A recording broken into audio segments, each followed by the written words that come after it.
Welcome to 95 news ప్రతిక్షణం ప్రజాక్షేమం కోసం. ముందుగా పేపర్ వార్త కార్యక్రమానికి స్వాగతం.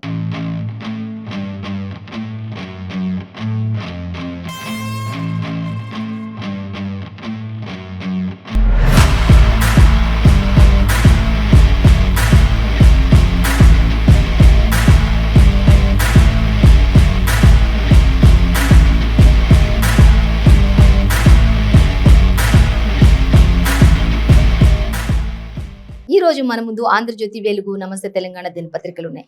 ఏ దినపత్రికల్లో ఏ వార్తలు ఉన్నాయి అనేది మనం మొదటిగా చూసుకునే ముందుగా వెలుగు దినపత్రిక ఫస్ట్ చూసుకుందాం. వెలుగు దినపత్రిక చూసినట్లయితే మనకి ఫస్ట్ ప్రధాన హెడ్లైన్ అంటే ఎంజీఎంలో స్ట్రెచ్చర్ దొరకక భార్యను భుజాలపై మోసుకెళ్తున్నటువంటి ఒక వృద్ధుడు అనేది మనకి ప్రధానంగా ఇచ్చారు. సో దాని తర్వాత మరొక వార్త మనం చూసినట్లయితే కర్ణాటకలో రిజల్ట్స్ ఇక్కడ మాత్రం టెన్షన్ గా ఉంది అనేది మనకు ఒకటి ప్రధాన హెడ్లైన్ గా ఒక హాఫ్ పేజ్ అంతా కూడా మనకి అదే ఇచ్చేసారు. సో దానికి సంబంధించి డీటెయిల్స్ కూడా చూసుకుందాం. అలాగే మరొక వార్త చూస్తే ఇవాళ మధ్యాహ్నం కల్లా డ్యూటీలో జాయిన్ అవ్వాలి, లేకపోతే ఖచ్చితంగా మిమ్మల్ని డ్యూటీలో లెక్కలోకి రాసుకునేది లేదు అంటూ మరొక వార్త అయితే ఇచ్చారు.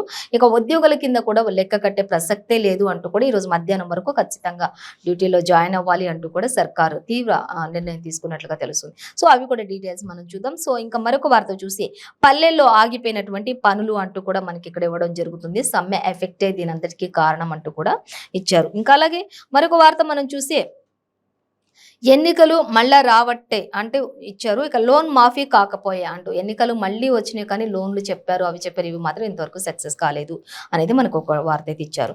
ఇక యువత ఉద్యోగులే టార్గెట్ గా చేసుకున్నారు అనేది ఇంకా ఒక వార్త అయితే మనకి ఇచ్చారు. దానికి సంబంధించి కూడా డీటెయిల్స్ చూద్దాం. ఇక వడ్ల ముక్కునేందుకు పడిగాపులు కాస్తున్నటువంటి రైతన్నలు, అన్నదాతలు అంటూ కూడా మనకి ఇక్కడ ఇవ్వడం జరిగింది. అయినప్పటికీ కూడా ప్రతిఫలం లేదు. రోజు వారాలు తరబడి రోడ్ల మీద క్యూ లైన్ లో వేచి ఉండాల్సిన పరిస్థితి వస్తుంది అంటూ ఇక్కడ మనకి ఇచ్చారు. అలాగే మరొక వార్త చూద్దాం. భార్య గొంతు కోసి ఫస్ట్ ఫ్లోర్ నుంచి తోసేసిన కానిస్టేబుల్ అంటూ ఇచ్చేసారు. దానికి సంబంధించి కూడా మనం డీటెయిల్స్ చూద్దాం. ఇక సోదరుడి శవాన్ని ముక్కలు చేసిన అన్న చెల్లె అంటూ ఇచ్చారు. సో దానికి సంబంధించి కూడా మనం డీటెయిల్స్ చూద్దాం. చూసినట్లయితే ఇక ఫస్ట్ ప్రధాన వార్త మనకి ఈ రోజు ఇచ్చారు. ఎంజీఎంలో స్ట్రెచ్చర్ దొరకక భార్యను భుజాలపై మోసుకెళ్తున్నటువంటి వృద్ధుడు అంటూ ఆ యొక్క భుజాలపై వృద్ధ దంపతులు నిజంగా ఒక 90 years వరకు కూడా ఉండొచ్చు అంటే కూడా నమ్మసకేం లేదు, వాళ్ళకి అలా ఉంది. ఆ ఏజ్ లో కూడా వాళ్ళు తన భార్యని భుజాలపై మోసుకుంటూ సర్కార్ దవాఖానలో స్ట్రెచ్చర్ లేక భుజాలపై మోసుకెళ్తున్నటువంటి దృశ్యాలు ఇక్కడ మనకి కళ్ళకట్టినట్లుగా కనిపిస్తుంది. సో ఎంతో హృదయ విదారకమైనటువంటి పరిస్థితి.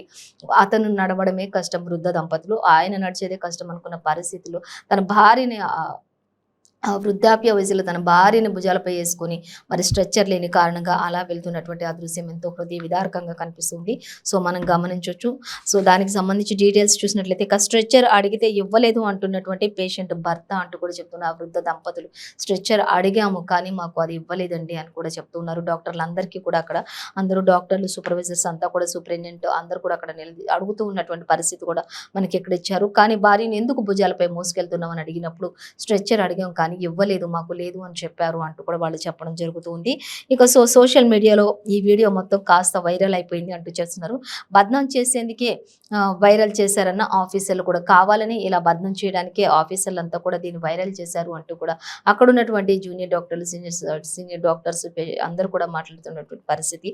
కానీ ఇది మాత్రం అక్కడ ఒక ఎంత స్ట్రెచ్చర్ లేకపోయినా కూడా ఆ ఏజ్ లో అట్లా భుజాలపై మోసుకెళ్లడం అనేది మాత్రం మామూలు విషయం కాదు. కాబట్టి కావాలని ఎవరు చేయరు కాబట్టి ఆ వృద్ధ దంపతులకు అలా చెప్పాల్సిన అవసరం కూడా లేదు. కాబట్టి ఖచ్చితంగా ఇది కావాల్సి జరుగుతుంది. సర్కార్ దవాఖానలో ఈ యొక్క నిర్లక్ష్యం ఇది అంటూ కూడా అక్కడ చెప్తూ ఉన్నారు.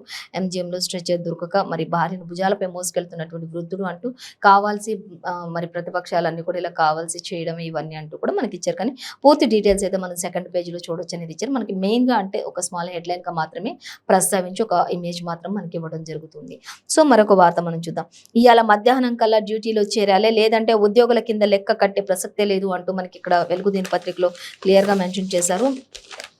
సో ఎవరిని అనేది మనం చూసినట్లయితే జూనియర్ పంచాయతీ సెక్రటరీలకు సర్కారు డెడ్ లైన్ వార్నింగ్ ఇచ్చేసింది అనేది కూడా మనకి క్లియర్ గా మెన్షన్ చేశారు.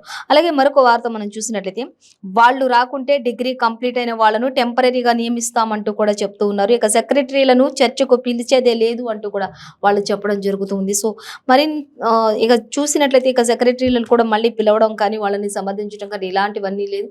ఎవరైనా సరే ఈ రోజు మధ్యాహ్నం కల్లా విధుల్లో చేరరు, లేదంటే మాత్రం ఖచ్చితంగా మిమ్మల్ని మిమ్మల్ని పక్కన పెట్టేస్తాం, డిగ్రీలో పాస్ అయిన వాళ్ళు ఎవరైనా ఉంటే వాళ్ళని టెంపరరీగా నియమిస్తామంటూ కూడా వార్నింగ్ ఇచ్చేసింది.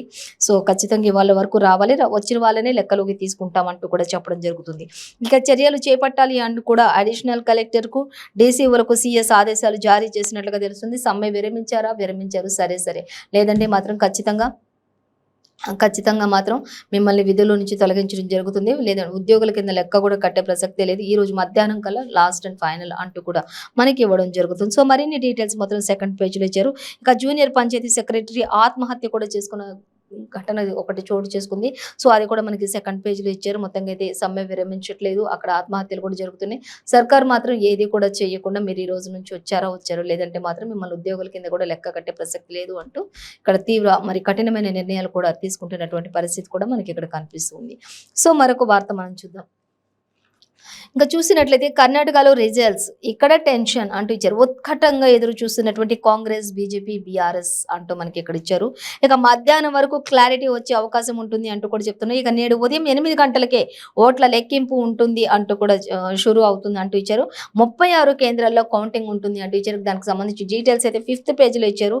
ఇక కుమారస్వామి సింగపూర్ లో మకాం వేశారు, హెల్త్ చెకప్ కోసమే అంటున్న జేడీఎస్ శ్రేణులు అనేది కూడా మనకి క్లియర్ గా మెన్షన్ చేశారు. ఇక ఇవాళ బెంగళూరుకు వస్తారని కూడా ఒక విషయం అయితే వెల్లడించినట్లుగా తెలుస్తుంది అంటే పూర్తి డీటెయిల్స్ మాత్రం 5th పేజీలో చూడొచ్చు. సో మెయిన్ గా అంటే ప్రస్తావించి చిన్న చిన్న స్మాల్ హెడ్లైన్స్ గా ప్రస్తావించారు. సో ఇక ఇక్కడ ఉత్కంఠంగా ఎదురు చూస్తున్నటువంటి కాంగ్రెస్, బీజేపీ, బీఆర్ఎస్ నేతలు అంటూ ఇచ్చారు. ఇక హోరాహోరీగా పోరు తప్పదంటున్నటువంటి అంచనాలతో నేతల్లోని హైరాణ కూడా మొదలైంది. ఇంకా నువ్వా నేనా అన్నట్లుగా మరి చాలా హైరాణలో ఉన్నారు. కానీ కాంగ్రెస్ వాళ్ళైతే ఖచ్చితంగా ధీమా వ్యక్తం చేస్తున్నటువంటి పరిస్థితి ఇక్కడ కనిపిస్తుంది. బీజేపీ కాంగ్రెస్ లో పెరిగినటువంటి ఆ పార్టీ రాష్ట్రంలో ఫుల్ జోష్ నింపినటువంటి పరిస్థితి కూడా అక్కడ కనిపిస్తుంది. ఇంకా ఏది గెలిచినా కూడా ఆ పార్టీలన్నీ కూడా రాష్ట్రంలో ఫుల్ జోష్గానే ఉంటాయి. అంటే బీజేపీ కావచ్చు, కాంగ్రెస్ కావచ్చు, ఏది గెలిచినా కూడా రాష్ట్రాల్లో మాత్రం ఫుల్ జోష్గానే ఉంటారు. ఇక అక్కడి ప్రభావం చూస్తుంటే అలా అనిపిస్తుంది అంటూ కూడా రాశారు. సో ఇక్కడి ప్రభావం ఇక్కడ ఎలా ఉంటుంది అనే దాన్ని కూడా చూసినట్లయితే ఇక్కడ పరిస్థితి ఎలా ఉంటుంది అంటూ బీఆర్ఎస్ కూడా కొన్ని విషయాలను వెల్లడిస్తూ ఉన్నారు. అంటే ఆ రెండిటి హవా మాత్రం నడుస్తుంది, కానీ బీఆర్ఎస్ కొంత క్వశ్చన్ మార్క్ గా ఉంది అనేది మాత్రం మనకి ఇక్కడ ఇచ్చారు. కర్ణాటకలో రిజల్ట్స్ కి సంబంధించి ఇంకా కర్ణాటకలో మాత్రం ఖచ్చితంగా అటు బీజేపీ కావచ్చు, లేకపోతే కాంగ్రెస్ కావచ్చు, బీఆర్ఎస్ మాత్రం కొంచెం అటు ఇటుగా ఉన్నట్లుగా మాత్రం మనకి వెలుగు దినపత్రికలు ఇవ్వడం జరుగుతుంది. సో దానికి సంబంధించిన మరిన్ని డీటెయిల్స్ కూడా మనం సెకండ్ పేజీలో చూడొచ్చు. మొత్తంగా అయితే కర్ణాటకలో ఎన్నికల ఫలితాలపై హైదరాబాద్ తో పాటు జిల్లాల వారీగా కూడా జోరుగా బెట్టింగ్లు కూడా సాగుతూ ఉన్నటువంటి పరిస్థితి కూడా కొనసాగుతుంది. ఖచ్చితంగా కాంగ్రెస్ లేదా బీజేపీ ఇలా బెట్టింగ్లు కూడా నడుస్తున్నటువంటి పరిస్థితి కొనసాగుతుంది. ఇంకా కాంగ్రెస్ పార్టీ గెలుస్తుందని ఎక్కువ మంది బెట్టింగ్ పెట్టినట్టుగా సమాచారం కూడా ఉంది. ఖచ్చితంగా కాంగ్రెస్ వస్తుంది అనే సమాచారం అనే ధీమా కూడా ఎక్కువగా అయితే ఉంది. మరి చివరికి ఏం జరుగుతుంది, ఏది వస్తుంది అనేది తెలియదు. సో బెట్టింగ్లు మాత్రం చాలా హోరాహోరీగా బెట్టింగ్లు కూడా జరుగుతున్నాయి. టెన్షన్ గా ఎదురు చూస్తున్నారు. ఈ రోజు మధ్యాహ్నం వరకు మరి రిజల్ట్స్ వచ్చే అవకాశం ఉంటుంది కాబట్టి ఖచ్చితంగా మరి ఏది వస్తుంది అనేది మాత్రం హై టెన్షన్ గానే ఉన్నట్లుగా తెలుస్తుంది. సో మరొక వార్త మనం చూసినట్లయితే పల్లెల్లో ఆగిన పనులు అనేది చూస్తే గ్రామాలకు రాని ఇన్ఛార్జ్ సెక్రటరీలు అంటూ కూడా తెలుస్తుంది. ఇంకా అక్కడ చూసినట్లయితే ఎక్కడ కూడా మరి రావాల్సినటువంటి వారు రాకుండా వివిధ సర్టిఫికెట్లు, దరఖాస్తుల కోసం జనం తిప్పలు పడుతున్నటువంటి పరిస్థితి కూడా కనిపిస్తుంది. ఇంకా ఉపాధి హామీ పనులకు కూడా ఈ ఎఫెక్ట్ పడుతూ ఉంది అంటూ కూడా చెప్తున్నారు. 4 ఏళ్లు పూర్తయినా కూడా జూనియర్ పంచాయతీ కార్యదర్శులకు రెగ్యులర్ చేయక సర్కార్ 15 రోజులుగా కొనసాగుతున్న సమ్మెను కూడా విరమించండి, లేకపోతే మాత్రం మీ ఇష్టం అంటూ కూడా ఉద్యోగాల్లో వచ్చారు, లేదంటే కూడా మిమ్మల్ని ఉద్యోగుల కింద కూడా లెక్క కట్టం, డిగ్రీ పాస్ అయిన వాళ్ళందరినీ తీసేసుకుంటాం, ఖచ్చితంగా వాళ్ళనే నియమిస్తాం, టెంపరవరీగా నియమిస్తాం, ఆ తర్వాత వాళ్ళని ఏం చేయాలి, రెగ్యులర్ చేయాలి అనే దాన్ని ఆలోచిస్తాం, మీరు వచ్చారా సరే, మీరు రాకపోతే మీ ప్లేస్ లో ఖచ్చితంగా వాళ్ళని తీసుకుంటాం అంటూ కూడా డెడ్ లైన్ వార్నింగ్ కూడా సర్కార్ ఇవ్వడం జరుగుతుంది. ఈ విషయంలో మరి ఒక జూనియర్ పంచాయతీ సెక్రటరీ కూడా ఆత్మహత్య చేసుకున్నట్లుగా తెలుస్తుంది. ఇంకా ఫుల్ డీటెయిల్స్ కూడా మనం సెకండ్ పేజ్ లో చూడొచ్చు అనేది ఇచ్చారు. సో మొత్తంగా అయితే వీళ్ళ వల్ల ఎక్కడ పనులు అక్కడ ఆగిపోయినట్లు కూడా జేపీఎస్ సమ్మె ఎఫెక్ట్ తో ఖచ్చితంగా అక్కడ జరగాల్సిన పల్లెల్లో జరగాల్సిన పనులు కూడా జరగట్లేదు, అన్ని ఆగిపోయినాయి, ఎక్కడ వేసిన గొంగలి అక్కడే అన్నట్లుగా ఆగిపోయింది అనేది కూడా మనకి క్లియర్ గానే మెన్షన్ చేశారు. సో మరొక వార్త మనం చూస్తే సారీ మమ్మీ ఏడవకు అంటూ ఒక వార్త అయితే మనకి ఇక్కడ ఇచ్చారు. ఇక జాబ్ రావట్లేదనే బాధతో నిరుద్యోగి సూసైడ్ చేసుకున్నాడు. తల్లికి లేఖ రాసి బలవన్మరణానికి పాల్పడ్డారు. నాగర్ కర్నూలు జిల్లాలో ఈ విషాదకరమైనటువంటి ఘటన చోటు చేసుకుంది అనేది మనకి ఇక్కడ ఇస్తున్నారు. మమ్మీ సారీ ఏడవకు అంటూ నిరుద్యోగిగా ఉంటూ ఉద్యోగం కోసం ప్రయత్నాలు చేసి ఉద్యోగం రాక మనస్తాపంతో బలవన్మరణానికి పాల్పడిన ఒక చేతికి అందించిన కొడుకు తన తల్లికి లేఖ రాసి మరి బలవన్మరణానికి పాల్పడ్డాడు. సో ఏడవకు మమ్మీ అని చెప్పినటువంటి హృదయ విదారకమైనటువంటి ఈ ఘటన ఫుల్ డీటెయిల్స్ మనకి సెకండ్ పేజీలో ఇచ్చారు, చూడొచ్చు. సో మరొక వార్త మనం చూద్దాం. ఇక వడ్లు అమ్ముకునేందుకు పడిగాపలు కాస్తున్న అన్నదాతలు అంటూ ఇచ్చారు. కొనుగోళ్లలో జాప్యం జరుగుతుంది. అలాగే ట్రక్ షీట్ లోను భారీ కోతలు విధిస్తూ ఉన్నటువంటి మిల్లర్లు అలాగే అందరూ కూడా అంటూ ఇచ్చారు. సమయానికి లారీలు రాక రైతులపైనే భారం పడుతుంది. అలాగే కాంటా పెట్టి వడ్లు పంపినా కూడా మిల్లుల వద్ద కొర్రీలు చేస్తున్నారు. ఒకవేళ కాంటాల దాకా వెళ్ళి అక్కడ కాంటాల పైన పెట్టినప్పటికీ కూడా మిల్లర్లు ఎవరైతే ఉంటారో వాళ్ళ దగ్గర కూడా కొన్ని కొర్రీలు అంటే వాళ్ళ దగ్గర కూడా కొన్ని సతాయింపులు ఉన్నాయి. తరువు అని అదని ఇదని కేజీలు తీసేస్తూ ఉన్నారు అంటూ కూడా చెప్తున్నారు. ఇంకా రోజులు పడిగాపులు కాసినప్పటికీ కూడా అక్కడ ఎటువంటి సమయానికి ఎటువంటి పని కూడా అక్కడ జరగట్లేదు అంటూ లారీలు కూడా రాక కొంత భారం అంతా కూడా రైతుల పైన పడుతూ ఉంది అంటూ ఇచ్చారు. ఇక తడిసిందని భారీగా తరుగు తీస్తున్నటువంటి మిల్లర్లు, దీనితో ఎంతో తీవ్రంగా నష్టపోతున్నటువంటి రైతన్నలు అంటూ కూడా ఇచ్చారు. దీంతో ఆవేదన చెందుతున్నటువంటి రైతన్నలు అంటూ క్వింటాకు 11 కేజీల వరకు కూడా మరి తరువు తీస్తున్నారు అనేది కూడా మనకి తడిసిపోయింది ధాన్యం అది ఇది అని చెప్పేసి తీసేస్తున్నటువంటి దాఖలాలు కూడా కనిపిస్తున్నాయి అనేది మనకి ఇచ్చారు. ఇక లారీ లోడ్ పోతే మాత్రం మినిమం 3 బస్తాలు కట్ చేసేస్తున్నారు. ఒకవేళ లారీతో లోడ్ పంపిస్తే మాత్రం దాంట్లో కనీసం 3 బస్తాల వరకు కూడా తీసేసి అవతలేసేస్తున్నారు అనేది కూడా మనకి క్లియర్ గా మెన్షన్ చేశారు. బస్తాకు 3 చొప్పున లారీ డ్రైవర్లు వసూలు చేసుకుంటున్నారు. ఒక్కొక్క బస్తా చూసినట్లయితే బస్తాకు 3,000 రూపాయల చొప్పున, ఒక్క బస్తాకు 3,000 చొప్పున డ్రైవర్లు కూడా వసూలు చేసేసుకుంటున్నటువంటి పరిస్థితి అక్కడ కనిపిస్తుంది. అంటే ఇటు లారీ డ్రైవర్లతోటి అక్కడ మిల్లర్లతోటి అన్ని రకాలుగా కూడా రైతన్నలు ఆవేదన వ్యక్తం చేసి వాళ్ళే నష్టపోతున్నారంటూ అన్నదాతలు ఆర్తనాదాలు వినిపిస్తూ ఉన్నాయనేది తెలుస్తుంది. సో పడిగాపలు కాసినా కూడా వడ్లు అమ్ముకునేందుకు మరి అతిగతి లేని పరిస్థితి ఇక్కడ మాకు నెలకొంది అనేది కూడా రైతులు ఇక్కడ వాపోతున్నారు. సో ప్రభుత్వం ఇప్పటికైనా స్పందించి మిల్లర్ల దగ్గర నుంచి కావచ్చు, మరి తడిసిన ధాన్యం కావచ్చు, మరి కొనుగోలు కేంద్రాలలో అన్ని ఏర్పాట్లు చేయమని చెప్పేసి వాళ్ళు వేడుకుంటున్నటువంటి పరిస్థితి మనకి ఇక్కడ కనిపిస్తుంది. ఇంకా సో మరొక వార్త చూద్దాం. ఎన్నికలు మళ్ళా రావట్టే కానీ లోన్ మాఫీ కాకపాయ అంటూ ఇచ్చారు. 30 లక్షల మంది రైతులు ఎదురు చూపులు చూస్తూ ఉన్నారు ఈ విషయంలో అంటూ కూడా మనకి ఇక్కడ ఇచ్చారు. ఇక ₹1,00,000 మాఫీ చేస్తామని చెప్పి చేసింది మాత్రం 37,000 లోపే అంటూ కూడా ఇచ్చారు. ₹1,00,000 మాఫీ చేస్తామంటూ లాస్ట్ ఎన్నికల సమయంలో చెప్పారు. మళ్ళీ తిరిగి ఇప్పుడు ఎన్నికలు కూడా వస్తున్నాయి కానీ మా లోన్ మాత్రం ₹1,00,000 మాత్రం ఇంతవరకు మాఫీ కాలేదు. దాంట్లో కనీసం 30,000 అయ్యిందే ఎక్కువ, అది కూడా ఎక్కడో ఒకరికి అంతే, అంతకు మించి ఏం జరగలేదు అంటూ కూడా 30 లక్షల మంది రైతులు ఈ విషయంలో ఇంకా ఎదురు చూపులే చూస్తున్నారు అనేది మనకి క్లియర్ గా మెన్షన్ చేశారు. 4.5 ఏళ్లలో 1,207 కోట్లు మాత్రమే చెల్లించిన ప్రభుత్వం ఇంకా 20,000 కోట్లు రావాలి అంటూ కూడా మనతో పాటు ఎన్నికలు జరిగిన ఇతర రాష్ట్రాలు ఎప్పటికీ అన్ని మాఫీ అయిపోయినాయి, పూర్తి చేసేసారు కూడా అంటూ కూడా మనకి ఇక్కడ రైతులు చెప్తున్నారు. ఇతర రాష్ట్రాల్లో జరిగినటువంటి అభివృద్ధి, ఇతర రాష్ట్రాల్లో జరిగినటువంటి మాఫీలు ఇక్కడ ఎందుకు జరగట్లేదు అంటూ కూడా క్వశ్చన్ చేస్తున్నారు అన్నదాతలు. సో దీనికి సంబంధించిన మరిన్ని డీటెయిల్స్ కూడా మనం 4th పేజీలో చూడొచ్చు. అలాగే మరొక వార్త చూసినట్లయితే ఇక యువత ఉద్యోగులే టార్గెట్, దేశవ్యాప్తంగా మత మార్పిళ్లకు టెర్రర్ సంస్థ అలాగే హిజ్బ్ ఉత్తర్హిలో ప్లాన్ వేశారు అంటూ ఇచ్చారు. 2018లో భోపాల్ నుంచి హైదరాబాద్ కు మకాం మార్చినటువంటి సలీం ఇక key of right path YouTube ఛానల్లో ప్రసంగాలు కూడా చేస్తూ ఉన్నారు అనేది కూడా తెలుస్తుంది. సో మొత్తంగా అయితే భోపాల్ టెర్రరిస్ట్ లింకులో కేసుల సంచలన విషయాలు వెలుగులోకి వస్తూ ఉన్నాయి. ఉగ్రవాద సంస్థను మరి అతలాకుతలం చేస్తున్నటువంటి భోపాల్ నుంచి వచ్చి పట్టుకున్నటువంటి వాళ్ళు మరి చూసినట్లయితే ఇక హైదరాబాద్ కు మకాం మార్చినటువంటి సలీం ఇక యువతను అలాగే ఉద్యోగులనే టార్గెట్ గా చేసుకుంటూ వాళ్ళని టార్గెట్ చేసి ఉగ్రవాదంలోకి దింపే ప్రయత్నాలు కూడా చేస్తున్నారు అనే దానిపై మరి పూర్తి నిఘా అయితే పెట్టారు. సో దీనికి సంబంధించిన డీటెయిల్స్ అయితే మనం 2nd పేజీలో చూడొచ్చు అంటూ ఇచ్చారు. Key of right path YouTube ఛానల్లో ప్రసంగాలు కూడా చేస్తూ ఉన్నారు సలీం అనేది కూడా మనకి క్లియర్ గా ఇచ్చారు. అయితే వీళ్ళందరినీ యువతని ఎక్కువగా టార్గెట్ చేస్తేనే వర్కౌట్ అవుతుంది అనే విధంగా, అలాగే ఉద్యోగులు లేని వాళ్ళని చూసుకుంటేనే వాళ్ళని టార్గెట్ చేస్తేనే బెటర్ అనే అంశంతో కూడా మరి వచ్చినట్లుగా తెలుస్తుంది. సో డీటెయిల్స్ అనే 2nd పేజీలో చూడొచ్చు మనం. ఇక దేశవ్యాప్తంగా మత మార్పిళ్లకు టెర్రరిస్ట్ సంస్థ ఒక రూపకర్తగా ఉన్నటువంటి వ్యక్తి అని కూడా మనకి ఇక్కడ ఇవ్వడం జరుగుతుంది. సో మరొక వార్త మనం చూద్దాం.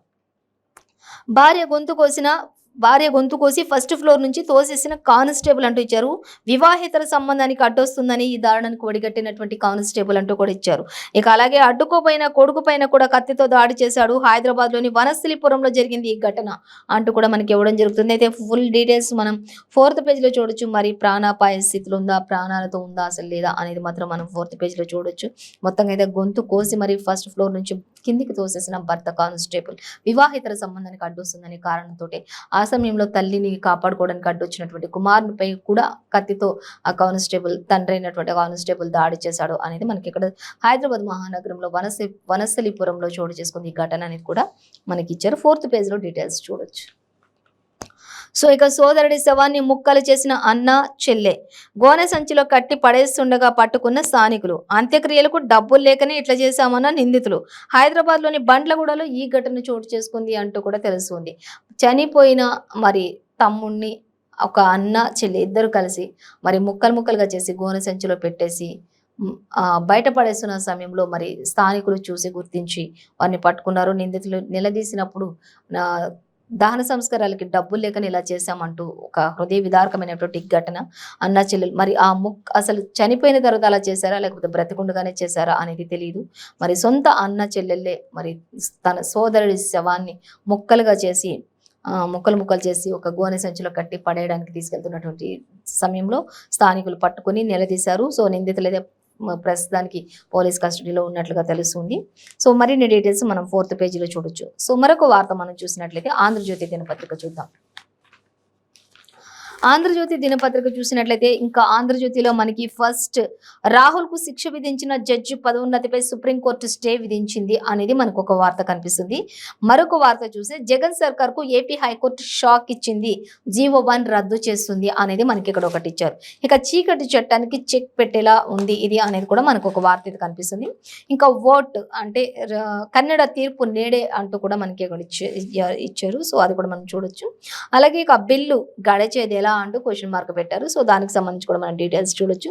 ఇక ప్రభుత్వ ఖజానాలో సొమ్ములు లేకపోవడంతోనే సమస్య అంతా కూడా తలెత్తుతుంది అంటూ మనకు ఒక వార్త సంచలనంగా కనిపిస్తుంది. సో అవన్నీ కూడా మనం డీటెయిల్స్ చూద్దాం. ఇక రాహుల్ కు శిక్ష విధించిన జడ్జి పదోన్నతిపై సుప్రీంకోర్టు స్టే అనే దానికి వచ్చినట్లయితే ఆయనతో సహా 68 మంది దిగువ కోర్టుల జడ్జీలకు ప్రమోషన్ ఇచ్చినటువంటి గుజరాత్ సర్కార్ ఈ పదోన్నతులు నిబంధనలకు విరుద్ధం అంటూ సుప్రీంను ఆశ్రయించినటువంటి 2 అధికారులు అంటూ కూడా మనకి ఇక్కడ అర్థమవుతుంది. ఇక సర్వోన్నత న్యాయస్థానం మధ్యంతర స్టే ఆ జడ్జీలందరిది పూర్వ స్థానాలకు పంపాలనే ఉద్దేశంతోనే ఇలా చేశారు. కేరళ స్టోరీ నిషేధంపై బెంగాల్, తమిళనాడుకు నోటీసులు కూడా మమత నిర్ణయం తీసుకున్నట్లుగా సుప్రీం నిర్ణయించింది అనేది కూడా మనకి ఇక్కడ క్లియర్ గా మెన్షన్ చేశారు. సో దీనికి సంబంధించిన డీటెయిల్స్ అన్ని కూడా మనం 2nd పేజ్ లో చూడొచ్చు. ఇక అలాగే జీవో నెంబర్ 1 రద్దు చేశారు. జగన్ సర్కార్ కు ఏపీ హైకోర్టు షాక్ ఇచ్చింది. చీకటి చట్టానికి చెక్ పెట్టే విధంగా ఉంది అంటూ ఇచ్చారు. ఇక రోడ్లపై సభల్ని నిషేధించిన జీవో కొట్టివేత, రోడ్లపై సభలు పెట్టొద్దు అనే జీవో నెంబర్ 1 ని రద్దు చేసేసి హైకోర్టు తీర్పిచ్చినట్లుగా తెలుస్తుంది. ఇక అవి తప్పైతే స్వతంత్రం వచ్చిద్దా అంటూ కూడా క్వశ్చన్ చేస్తున్నారు. ఒకవేళ రోడ్లపై సమ్మెలు చేయొద్దు, అది చేయొద్దు, ఇది చేయొద్దు అన్నట్లయితే అసలు ఈ రోజు స్వతంత్రంగా తిరిగే వాళ్ళమా? ఒకప్పటి నుంచి కూడా అందరూ రోడ్లపైన అంత ధర్నాలు, రాస్తారోకోలు అన్ని చేసే కదా మరి ఈ రోజు స్వతంత్రంగా తిరగడానికి స్వాతంత్ర్యాన్ని తీసుకొచ్చారు. అలా అవకాశం లేదు అంటే అది తప్పు అవుతుంది కదా. ఖచ్చితంగా ధర్నాలు చేయాలంటే ఎవరు చూడని ప్లేస్లో ఇంట్లలో అక్కడ ఇక్కడ చేయరు కదా, గల్లీలలో చేయరు కదా, రోడ్లపైనే కదా చేసేది అన్నట్లుగా మాత్రం మనకి ఇక్కడ క్లియర్ గా మెన్షన్ చేశారు. ఒకవేళ అలాగే జరిగింటే ఈరోజు స్వాతంత్రమే వచ్చేది కాదు కదా అన్నట్లుగా కూడా చెప్తూ ఉన్నారు. ఇక రాష్ట్రంలో పాదయాత్రలు జరిగేవా అంటూ కూడా అడుగుతూ ఉన్నారు. మరి అలాంటివి తప్పు అనుకున్నట్లయితే అసలు పాదయాత్రలు కూడా జరిగేవి కాదు కదా అంటూ హైకోర్టు క్వశ్చన్ చేస్తూ ఉంది. కరెక్టే, దీనిని సమర్థించాలి అంటూ కూడా చెప్తూ ఉన్నారు. ఇక దీన్ని హక్కుగా పేర్కొన్న ఉన్నత కోర్టులు ఓ ఘటన ఆధారంగా ఎలా హరిస్తారు అంటూ కూడా ప్రమాదం పునరావృతం కాకుండా చూడాలి తప్పితే అలాంటివి, అంతేగాని అధికారులు వివక్షాధికారం బాగలేకుంటే ఎలా అంటూ కూడా చెప్తూ ఉన్నారు. ఏదైనా ప్రమాదం జరగకుండా రాజరూకలు కానీ ధర్నాలు కానీ ఏదైనా జరిగినప్పుడు ఖచ్చితంగా మరి అంటే రోడ్లపై సభలు పెట్టినప్పుడు ప్రమాదాలు జరగకుండా అరికట్టుకోగలగడంలో అక్కడ ఆ ప్రాంతాన్ని అంతా పరిశీలించుకోవాలి, అధికారులు తగిన న్యాయం చేసుకోవాలి తప్పితే ప్రమాదాలు జరగకుండా చూసుకోవాలి తప్పితే సభలు పెట్టొద్దు, ధర్నాలు చేయొద్దు, పాదయాత్రలు చేయొద్దు అంటే అది కరెక్ట్ కాదు అన్నట్లుగా మాత్రం మనకి ఇచ్చారు. సో జీవో 1 మొత్తానికి అయితే రద్దు చేసేసారు అంటూ కూడా మనకి క్లియర్ గా మెన్షన్ చేశారు. ప్రమాదం పునరావృతం కాకుండా చూసుకోగలిగితే చాలు, అంతేగాని అధికారుల వివక్ష అధికారం లాగేసుకుంటే ఎలా ఉంటుంది, అలా ఉండకూడదు కదా అంటూ చెప్తున్నారు. జీవోలో సాధారణ షరతులకు మించి తీవ్రత మీరు అన్న ప్రత్యేక సందర్భాలు ఎక్కడ అంటూ కూడా హైకోర్టు ధర్మాసనం తీవ్ర వ్యాఖ్యలు కూడా చేసింది. అలాగే ఇక ఖచ్చితంగా అయితే తీర్పు ఇచ్చేసినట్లుగా తెలుస్తుంది. ఇంకా జీవో 1 అయితే రద్దు చేసేసారు. ఎవరైనా ఎక్కడైనా సభలు పెట్టుకోవడానికి అవకాశం ఇవ్వాల్సిందే అన్నట్లుగా మాత్రం మనకి క్లియర్‌గా మెన్షన్ చేశారు. సో, ఇక కన్నడ తీర్పు చూసినట్టయితే కన్నడ తీర్పు నేడే అంటూ ఇచ్చారు. ఉదయం 8 నుంచి ఓట్ల లెక్కింపు ఆల్రెడీ జరుగుతూ ఉంది. సో, ఇక చూసినట్లయితే సమస్యాత్మక ప్రాంతాలపై డేగ కన్ను కూడా ఉంది. మధ్యాహ్నానికే గెలిపేవరిదో స్పష్టత వచ్చే అవకాశం ఉంది. విజయంపై ప్రధాన పార్టీలు ధీమా వ్యక్తం చేస్తున్నాయి.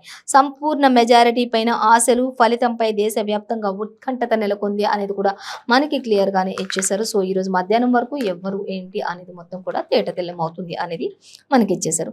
అలాగే ఇక బిల్లు గడిచేది ఎలా అంటూ ఇచ్చారు. ప్రభుత్వ ఖజానాలో సొమ్ము లేకపోవడంతో సమస్య తలెత్తింది అనేది కూడా మనకి ఇక్కడ ఒకటి ఇచ్చారు. రాష్ట్రంలో చిన్న చిన్న బిల్లులు నెలల తరబడి పెండింగ్, ఉద్యోగులు కాంట్రాక్టర్లకు ఇవ్వాల్సినటువంటి బకాయిలు, తీవ్ర జాప్యం, మధ్యాహ్నం భోజనం ఆయాలకిచ్చే 1000కి అగౌరవమే అంటూ కూడా చెప్తూ ఉన్నారు. ఇక 5-6 నెలలకోసారి మధ్యాహ్న భోజనం నిధులు విడుదల చేస్తూ ఉన్నారు అనేది కూడా మనకి ఇక్కడ క్లియర్‌గా మెన్షన్ చేశారు. స్పాట్ వాల్యుయేషన్ చేసిన వారి రెమ్యునరేషన్ పెండింగ్‌లో పెడుతూ ఉన్నారు అనేది కూడా మనకి క్లియర్‌గానే అర్థమవుతుంది. సో, మరొక వార్త చూసినట్లయితే ఉద్యోగులకు సకాలంలో అందని జీపీఎఫ్ అలాగే బీమా సొమ్ము అంటూ కూడా మనకి ఇక్కడ ఇచ్చేశారు. సో, దాన్ని కూడా మనం గమనించొచ్చు. రిటైర్డ్ అయిన వారికి అందించే ఆర్థిక ప్రయోజనాలకు కూడా కాలయాపన చేస్తున్నారు. ఇక అభివృద్ధి పనులకు కాంట్రాక్టర్ల బిల్లులు ఎప్పటికీ అదే బాటలో నడుస్తుంది, కొనసాగుతూ ఉన్నాయి. ఇంతవరకు బిల్లులు ఇవ్వలేదు కాబట్టి అసలు ఎలా గడుస్తాయి, వారి కుటుంబాలు ఎలా గడుస్తాయి, అక్కడ పిల్లల పరిస్థితి ఎలా గడుస్తుంది అంటూ ఉద్యోగులు మధ్యాహ్న భోజన సమయాలకు సంబంధించినటువంటి అన్ని డీటెయిల్స్ కూడా మనకి ఇక్కడ ఇచ్చారు. సో, అవన్నిటికీ కూడా కారణం బిల్లులు ఇంకా కరెక్ట్ సమయానికి అందట్లేదు అనేది మాత్రం మనకి క్లియర్‌గానే మెన్షన్ చేశారు. సో, ఇక సిబిఎస్ఈ ఫలితాలు విడుదలైన సందర్భంగా బాలికలదే పై చేయి అంటూ కూడా ఇచ్చారు. సిబిఎస్ఈలో కూడా ఇంకా ఎక్కడ చూసినా కూడా ఇంటర్, 10th అలాగే సిబిఎస్ఈ వీటన్నిటికీ సంబంధించి బాలికలదే హవా నడుస్తూ ఉంది, కొనసాగుతూ ఉంది అనేది మాత్రం మనకి క్లియర్‌గా ఇచ్చారు. ఇక 10లో 93.12%, 12లో 80, అలాగే 12లో చూసుకున్నట్లయితే 87.33% ఉత్తీర్ణత. గత ఏడాది కన్నా స్వల్పంగా కొంత అయితే తగ్గుముఖం పట్టిందని చెప్పుకోవచ్చు. మొత్తంగా తగ్గుముఖం పట్టినప్పటికీ బాలికలు అయితే పై చేయిలో ఉన్నారు అనేది కూడా ఇక మనకు అర్థమవుతుంది. సో, జూలైలో మాత్రం మళ్ళీ సప్లిమెంటరీ వాళ్ళు ఎవరైనా ఉంటే సప్లిమెంటరీ కూడా కంటిన్యూ చేసుకునే వాళ్ళు చేసుకోవచ్చు అంటూ కూడా జూలై అనేది కూడా మనకి క్లియర్‌గా మెన్షన్ చేశారు. సో, డీటెయిల్స్ అంటే డేట్స్ మాత్రం మనకి సెకండ్ పేజ్‌లో ఇచ్చారు, గమనించొచ్చు. అలాగే జేపీఎస్లకు సర్కార్ జలకిచ్చేసింది. నేటి మధ్యాహ్నం 12లోగా విధుల్లో చేరేరా ఉద్యోగస్తులుగా నియమించబడతారు, లేదంటే ఉద్యోగాలు కోల్పోయినట్లే అంటూ కూడా మరి డెడ్లైన్ వార్నింగ్ ఇది మీకు అంటూ కూడా చెప్తూ ఉన్నారు. ఖచ్చితంగా ఈరోజు మధ్యాహ్నం 12 గంటల వరకు మీరంతా సమ్మెలు విరమించేసి ఉద్యోగాల్లో జాయిన్ అయితే మీరు ఉద్యోగుల కింద ఉంటారు, లేదంటే మిమ్మల్ని ఒక ఉద్యోగుల కింద కూడా లెక్క కట్టం. ఇంకా మీ ప్లేస్లలో డిగ్రీ పాస్ అయిన వాళ్ళు ఎవరైతే ఉంటారో వాళ్ళందరినీ తీసుకొచ్చి టెంపరవరీగా నియమించడం జరుగుతూ ఉంది. ఖచ్చితంగా ఇదే జరుగుద్ది. ఆ తర్వాత మీ ఇష్టం అంటూ కూడా మరి డెడ్లైన్ వార్నింగ్ సర్కార్ ఇచ్చినట్లుగా తెలుస్తుంది. సో, మనకి ఇంతకుముందు చూసుకున్న పేపర్లో వెలుగు దినపత్రికలు కూడా అలాగే ఉంది. మనకి ఆంధ్రజ్యోతిలో కూడా సేమ్ యాజ్ ఇట్ ఈజ్ గానే ఇచ్చేశారు. సో, మరొక వార్తాపత్రిక మనం చూస్తే నమస్తే తెలంగాణ దినపత్రిక చూద్దాం. నమస్తే తెలంగాణ దినపత్రికలో మనకి ఫస్ట్ అంటే ప్రధానంగా తెలంగాణకు మరో ఎక్సలెన్స్ సెంటర్ అనేది మనకి ప్రధానంగా ఇచ్చారు. మంత్రి కేటీఆర్ అలాగే ఇతర మంత్రి కేటీఆర్ సమక్షంలో మరి పత్రాలు మార్చుకుంటున్నటువంటి లండన్ స్టాక్ ఎక్స్చేంజ్ రాష్ట్ర ప్రభుత్వ ప్రతినిధులు అంటూ మనకి ఇక్కడ ఇచ్చారు. సో, మరొక ఎక్సలెన్స్ సెంటర్ ప్రారంభించబోతున్నట్లుగా తెలంగాణకు వచ్చింది అంటూ మనకి ఇక్కడ ఇవ్వడం జరుగుతుంది. ఇంకా అలాగే ఏర్పాట్లకు చూసినట్లయితే లండన్ స్టాక్ ఎక్స్చేంజ్ అంగీకారం కూడా తెలిపినట్లుగా తెలుస్తుంది. రాష్ట్ర ప్రభుత్వంతో ఎంఓయూ కూడా కుదుర్చుకున్నటువంటి పరిస్థితి. అలాగే ఒక్క ఏడాదిలో 1000 ఉద్యోగాలు అంటూ కూడా తెలుస్తుంది. ఒక్క ఏడాదిలో 1000 ఉద్యోగాలు వచ్చిన ఘనత కూడా ఇక్కడే ఉంది అనేది కూడా తెలుస్తుంది. మెజారిటీ రాకుంటే ఆపరేషన్ అనేది కూడా మనకి ఇక్కడ మరొకటి హెడ్లైన్ గా ఇచ్చారు. సో, గమనించవచ్చు. కరెంటు సమస్యలపై కట్టు దాటిన కేంద్రం అంటూ కూడా ఇచ్చారు. అలాగే సిఈఆర్సీపై అజమాయిషీకి యత్నం చేస్తున్నారు అనేది కూడా మనకి ఇక్కడ క్లియర్గా ఇచ్చారు. సో, అవన్నీ కూడా మనం డీటెయిల్స్ చూద్దాం. ఇక బెస్ట్ ఫీడింగ్ తెలంగాణ అనేది కూడా మనకి ఇక్కడ ఒక వార్త అయితే సంచలనంగా ఇచ్చారు. ఖమ్మం జిల్లా దవాఖానాకు జిహెచ్ఎఫ్ఐ గుర్తింపు ఇచ్చింది. ఇక రాష్ట్రంలో 6వ దవాఖానగా జాతీయ రికార్డులో కెక్కింది ఖమ్మం దవాఖానా అంటూ ఇచ్చారు. అలాగే ఇంకా తల్లిపాల ప్రోత్సాహకానికి ప్రత్యేక కార్యాచరణ కూడా రూపొందించినటువంటి దవాఖానగా కూడా పేరుగాంచినటువంటి పరిస్థితి కనిపిస్తుంది. సో, దీనికి సంబంధించి ఇంకా బెస్ట్ ఫీడింగ్ తెలంగాణగా ఇంకా ఏం డీటెయిల్స్ ఉన్నాయనేది మనకి 10th పేజ్లో ఇచ్చారు, చూడొచ్చు. సో ఇంకా చూసినట్లయితే ఇక డీటెయిల్స్ చూస్తే తెలంగాణకు మరో ఎక్సలెన్స్ సెంటర్ అనేది చూస్తే ఇంకా ఏర్పాట్లకు లండన్ స్టాక్ ఎక్స్చేంజ్ అంగీకారం తెలిపింది. రాష్ట్ర ప్రభుత్వంతో ఎంఓయు, ఏడాదిలో 1000 ఉద్యోగాలు. అలాగే మంత్రి కేటీఆర్తో సహా సిఏఓ యాంథోనీ మేక్ కార్తీ భేటీ అయినట్లుగా తెలుస్తుంది. ఎక్సలెన్స్ సెంటర్ ఏర్పాటుపై అవగాహన ఒప్పందం కూడా కుదుర్చుకున్నట్లుగా తెలుస్తుంది. అనేక మందితో సిబ్బందితో అందరితో కూడా ఆయన మంత్రి కేటీఆర్ భేటీ అయినట్లుగా తెలుస్తుంది. ఈ విషయాలన్నిటిపై క్షుణ్ణంగా ఆయన పరిశీలించి నిర్ణయాలు తీసుకుంటున్నారు. ఈ యొక్క సంస్థలన్నిటిపై కూడా మంచి నిఘాతోటి వారు ముందుకు వెళ్తున్నట్టుగా ఇతర దేశాల నుంచి, రాష్ట్రాల నుంచి కూడా అందరూ కూడా తెలంగాణ రాష్ట్రంలో మరి ఎక్సలెన్స్ సెంటర్స్ కు సపోర్ట్ గా ఉన్నారు అనేది కూడా తెలుస్తుంది. అందరూ కూడా దీనిపై మరి దీని ద్వారా అనేక ఉద్యోగాలు కూడా వచ్చే అవకాశాలు ఉన్నాయి. ఒక 1 year లోనే 1000 ఉద్యోగాలు 1000+ ఉద్యోగాలు కూడా వచ్చే అవకాశం ఉన్నట్లుగా తెలుస్తుంది అని కూడా మనకి క్లియర్గా మెన్షన్ చేశారు. సో అలాగే ఇంకా అలాగే చూస్తే ఎక్సలెన్స్ సెంటర్ ఏర్పాట్లపై అవగాహన సదస్సు కూడా ఏర్పాటు చేశారు. అవగాహన ఒప్పంద కార్యక్రమాన్ని కూడా కొనసాగించినట్లుగా తెలుస్తుంది అనేది కూడా మనకి ఇక్కడ ఇవ్వడం జరుగుతుంది. పెట్టుబడులకు తెలంగాణ ఆకర్షణీయ కేంద్రంగా కూడా నిలిచింది అనేది కూడా మనకు ఒక వార్త అయితే క్లియర్గా మెన్షన్ అవుతుంది, తెలుస్తుంది. సో మనం దీన్ని కూడా గమనించవచ్చు. ఇంకా అలాగే లండన్ రౌండ్ టేబుల్ సమావేశంలో కేటీఆర్ ఎన్నో విషయాలను వెల్లడించినట్లుగా కూడా తెలుస్తుంది అనేది మనకి అర్థమవుతుంది. సో దీనికి సంబంధించి కూడా అలాగే ఎక్సలెన్స్ సెంటర్ కి సంబంధించి తెలంగాణకు మరొక ఇది ఒక గొప్ప అవకాశం అనేది చెప్పుకోవచ్చు అనేది కూడా మనకి ఇక్కడ ఇచ్చారు. ఇక కరెంటు సంస్థలపై కూడా కట్టు దాటిన కేంద్రం అనేది చూసినట్లయితే కరెంటుకు సంబంధించి మనం చూస్తే ఇక స్వయం ప్రతిపత్తి కలిగినటువంటి సంస్థలు బెదిరిస్తూ కొన్ని లేఖలు కూడా రాస్తున్నటువంటి పరిస్థితి కూడా మనం గమనించవచ్చు. ఇక తమను సంప్రదించాల్సిందేనంటూ హక్కులు, అధికార పరిధి దాటిన కేంద్ర ప్రభుత్వ శాఖ అలాగే విద్యుత్ రంగాన్పై ప్రైవేటుకు కట్టబెట్టేందుకే మరి అంటూ మేధావులు కూడా, నిపుణులు కూడా ఈ విషయంలో కొంత ఆగ్రహం వ్యక్తం చేస్తూ ఉన్నారు. అంటే ఖచ్చితంగా విద్యుత్ రంగాన్ని ఒక ప్రైవేటు పరంగా కట్టబెట్టడానికి ఇన్ని రకాలైనటువంటి సంస్థలు కట్టుదాటి కేంద్ర ప్రభుత్వాలు కావచ్చు, రాష్ట్ర ప్రభుత్వాలు కావచ్చు, మొత్తంగా అయితే దీనిని ప్రైవేటు పరం చేయడానికి ఇవన్నీ కూడా కట్టుకథలు చెబుతూ ఈ విధమైనటువంటి పరిస్థితులు నెలకొల్పుతూ ఈ విధమైనటువంటి పరిస్థితిని తీసుకొస్తూ మరి విద్యుత్ అధికారులపై అనేక విషయాలు మరి రుద్దుతున్నటువంటి పరిస్థితి కనిపిస్తుంది. స్వయం ప్రతిపత్తి కలిగిన సంస్థలకు కూడా బెదిరిస్తూ లేఖలు కూడా రాస్తున్నటువంటి పరిస్థితి మనకి ఇక్కడ కరెంటు సమస్యలపై కట్టుదట్టిన కేంద్రానికి సంబంధించి డీటెయిల్స్ కూడా మనకి ఇచ్చారు.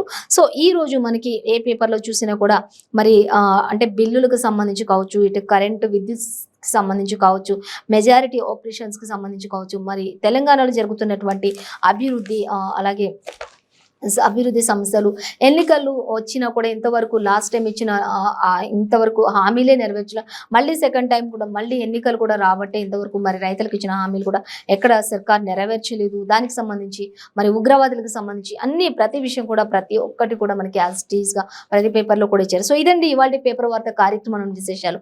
మరో పేపర్ వార్త కార్యక్రమంతో మళ్ళీ రేపు కలుసుకుందాం. అంతవరకు చూస్తూనే ఉండండి 95 న్యూస్.